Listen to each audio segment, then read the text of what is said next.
But people have to remember, however, that there is a mental illness problem that has to be dealt with.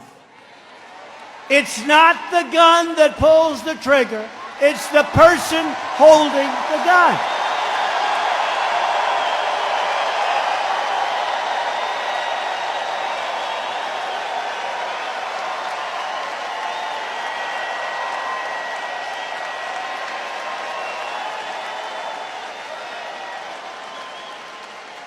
Years ago, many cities and states, I remember it so well, closed mental institutions for budgetary reasons. They let those people out onto the street. You probably have your examples up here. I can tell you in New York, they closed so many of them, and they let really seriously mentally ill people out on the streets. And you see plenty of them today, even today. We're going to have to give major consideration to building new facilities for those in need. We have to do it. And at the same time, we will be taking mentally deranged and dangerous people off of the streets, so we won't have to worry so much about that. A big problem. We really need camps for adults. We sure don't want to spend time with anybody who we disagree with politically. Hillary Clinton, I think, is a terrific woman. I mean, I'm a little biased because I've known her for years. I live in New York. She lives in New York. And I've known her and her husband for years, and I really like them both a lot.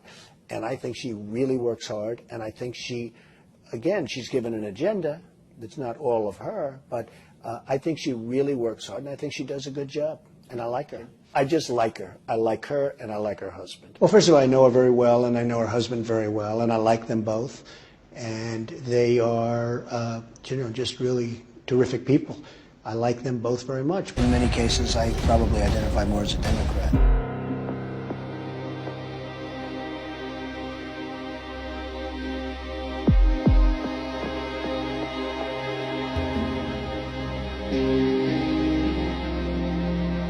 We must recognize that the Internet has provided a dangerous avenue to radicalize, disturb minds, and perform demented acts. We must shine light on the dark recesses of the Internet and stop mass murders before they start. First, we must do a better job of identifying and acting on early warning signs. I am directing the Department of Justice to work in partnership with local, state, and federal agencies, as well as social media companies, to develop tools that can detect mass shooters before they strike. As an example, the monster in the Parkland High School in Florida had many red flags against him, and yet nobody took decisive action. Nobody did anything. Why not?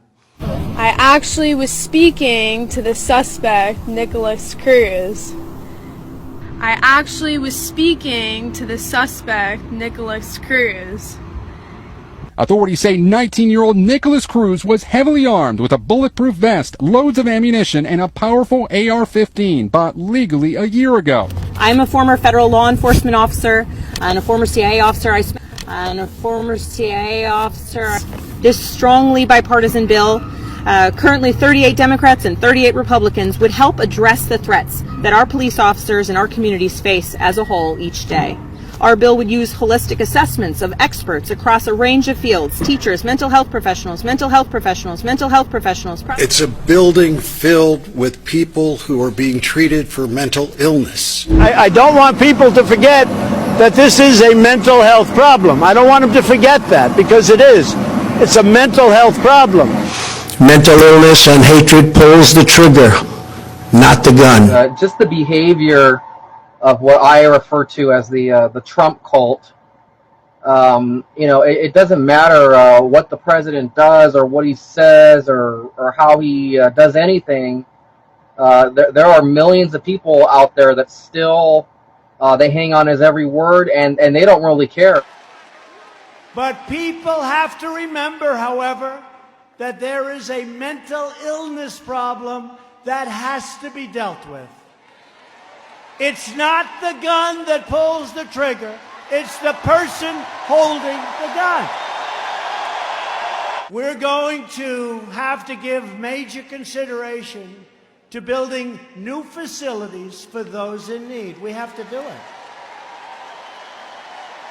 We really need camps for adults. We sure don't want to spend time with anybody who we disagree with politically.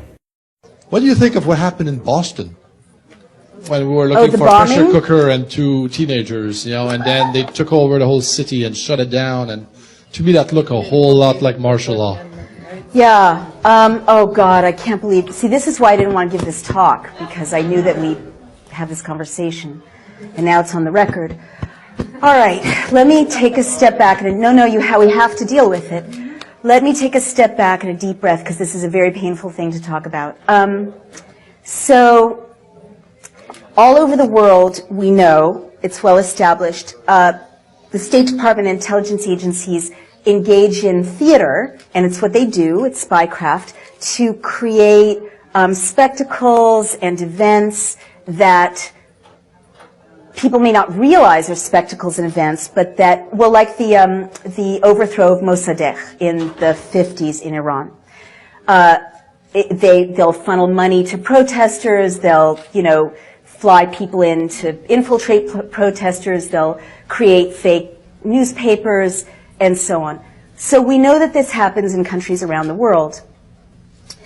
I believe that a law has been passed in the United States, I think it's part of the Defense Authorization Act, I need to confirm this, that, now makes it legal to propagandize American citizens. Do we know about that? Yeah, it's true. And is it in the NDAA or is it in something else? Do we know? It's a separate bill. It's a separate bill, and it's been passed. It's now law. Do we know what 2 years ago? Do we know what the name of it is? I don't. The 2013 amendment struck down a ban on domestic dissemination of propaganda material produced by the State Department and the Independent Broadcasting Board of Governors. It neutralized the Smith-Mundt Act of 1948 and the Foreign Relations Authorization Act in 1987 that had been passed to protect U.S. audiences from our own government's misinformation campaigns. So what this means is, and as a journalist, to say these words, I can't tell you with what a heavy heart I say them, but we've entered an era in which it is not crazy to assess news events to see if they're real or not real. And in the United States as well as overseas. And in fact, it's kind of crazy not to.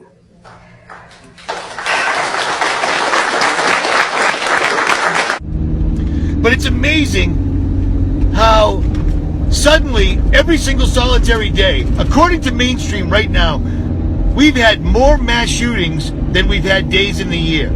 According to them, in 2019, we've had more shootings than days in the year. 270 shootings, and it's only August 19th. 200 mass shooting events, according to the Mainstream. It's weird, because I only heard about 5 of them, but 270, and that's it. Because our reality is whatever television tells people our reality is. At the Garlic Festival, y'all.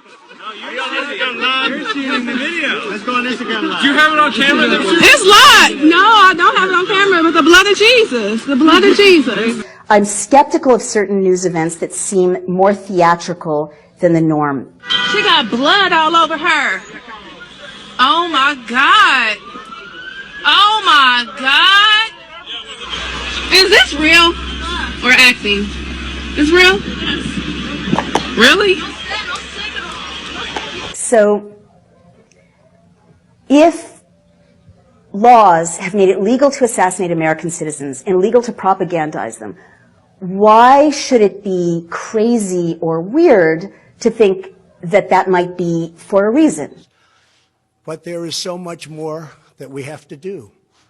Third, we must reform our mental health laws to better identify mentally disturbed individuals who may commit acts of violence and make sure those people not only get treatment, but when necessary, involuntary confinement. We really need camps for adults. We sure don't want to spend time with anybody who we disagree with politically.